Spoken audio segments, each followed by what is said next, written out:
All right, guys. Terry Carter, Accomplished Real Estate, Nashville, Tennessee, on the Terry Carter team. I got the guy with me today. Yep, RaySean Reaves. I'm also with the Carter and RaySean team here in Nashville, Tennessee. Tasha is missing. She's out working today. So, Tasha, if you see this video, we miss you. We'll get you in on some of these videos.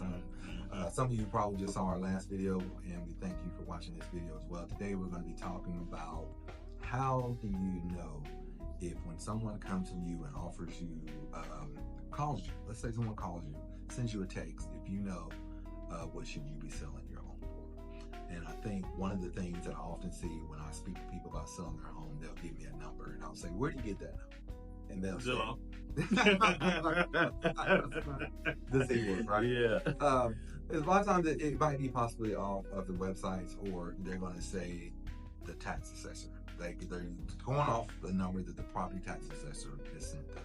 And why you shouldn't do that is the property tax value it's a value that's assigned to your property based off the local government that's going to come in, and they're going to tax your property, give it an assessed value, and you're going to pay taxes on your property based off that. They haven't been inside your home. They don't know what's inside your home. None of those things, right? But then on the flip side, you have an appraised value. The property tax assessor's value could be it could be lower, it could be higher, or it could be at market value, but you won't know unless you talk to a licensed real estate professional. So we flip this around and now we go to the appraised value.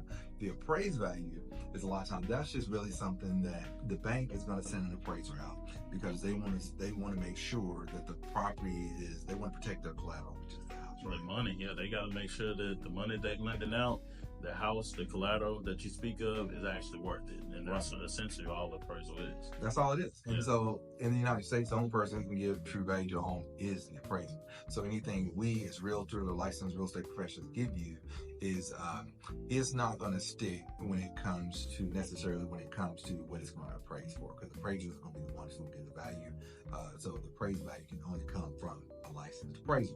So with that being said, the licensed appraiser, they're going to work comps in your neighborhood. They're going to get the solds in the neighborhood. They're going to look at the pictures that are online of those properties and try to make sure the homes are comparable versus something like a property tax assessor. The property tax assessor, what they're doing is totally different from what an appraiser is going to be doing.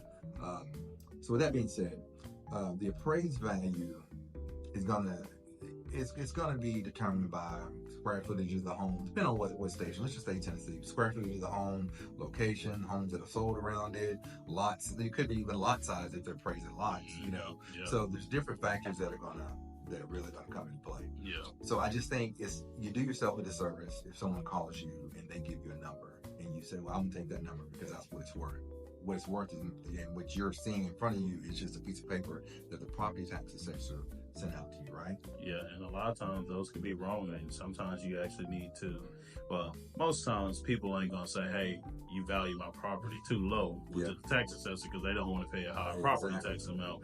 But when you have an agent that comes in and gives you their opinion by way of a comparative market analysis, where they work in this neighborhood, they know and they've been into the homes that are sold, so they know the upgrades, and they can compare your home to the homes that are sold, you can get a better sense of what your home is actually worth. Just because someone calls you, no offense to investors, we're friends with them, we work with them, but just because they call you and offer you a number doesn't mean that you should take it. And it doesn't mean that you're automatically going to save money by trying to cut out a realtor, because that realtor could offset, and a lot of times a good one will offset their costs and commission. Don't look at it as a expense. It's an investment so you can net a higher amount. Right. And I think that's definitely important. When you live in an area, let's say in Nashville, you got a lot of density issues in areas and whatnot, where they're turning around and they're taking lots and they're subdividing, or they're tearing down a house, they're putting two on them, horizontal property regimes.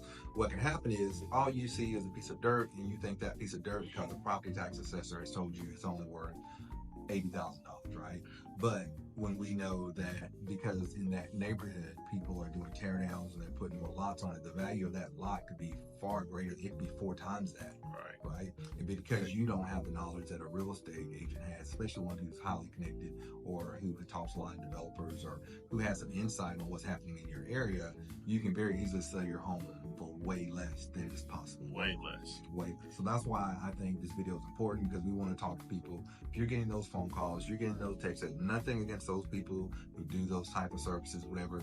But just like we're licensed real estate professionals and we are realtors, we have a duty to protect your best interests. And if you ask us what we're going to do, we also have to tell you what your fair market value of your home is. So even if you decide to sell with a realtor, that realtor has to tell you, hey, I'll buy your home. Well, they have to be honest and ethical and tell you, hey, this is what your home is really worth, and are you comfortable selling it to me for a lower price? Yeah, and in certain situations, that lower price or that cash offer might be the best situation.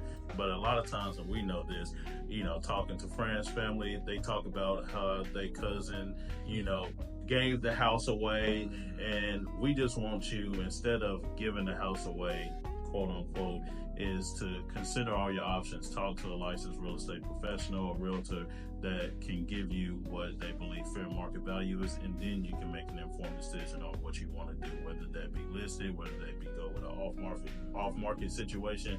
But at least you have the knowledge, and don't just take a phone call and say, hey, I'll buy your property for $100,000, then you look down and you're like, girl, did you see what they did to grandmama's house? Yeah. It's $2 million houses on there. Now you're feeling cheated. Yeah. But, we just want you to have your options. Should have called us, right? So in no way, like I said, are we disparaging anyone who use those methods to buy homes, because when people sell their home, they're selling them for a specific purpose, and they have a need. And those people are helping you just like we want to help you. But we also, when we do it, we want to help you to maximize the value of your property. So just keep that in mind, because we really we take this job very seriously. We both, how long have we been doing real estate? Going on 7 years now. Year 7. Year 7, and he is a broker, and I am licensed since 19 years. So it's something that I really take to heart. That the people who work on my team, we look out for our clients' best interests. We're not there to quick pocket a dollar. We are definitely here to work for our clients. So to go back to the part about your land value, not just land values, home value, understand this. When you're looking on those websites and you're trying to figure out what your house is worth, those websites will give you a range. And the reason why they give a range, because like I said, they haven't been in your home. They don't know what it is. They don't really know a lot about it. They're just going off algorithms and different various information that's being poured into tax records and things of that nature, and even sales through MLS. But what you really want is an agent who's going to come in and is going to take your home, take everything into account that your home has in it. What value can we give to your home that you have actually added? Maybe some different things in your home. Maybe you've added a pool. Maybe you've changed out your flooring. We want to know, what are those upgrades? If you're able to take those upgrades, we know how to present those to an appraiser so that they can help your home appraisal. Where I can't tell you how much I've helped people get just by doing some simple upgrades to their home, or simply just explain to the appraiser, this is what we've done, and they will get far greater than what they anticipated. Right? Oh, certainly agree. Yeah, so that's a service that you get with a realtor, a good one at least, that's what you're going to get. So you definitely want to have that information, equip yourself with that information, and at least have options at your disposal. We would love to help you any way that we could. I know that. That's right. Way to wrap it up. Thank you, RaySean. Thank you guys for watching this video. Please like, follow, share, comment on these videos, depending on what platform you're seeing it on, and like us on YouTube. Thank you so much for watching this video, and send us some business. Have a good one. See you guys.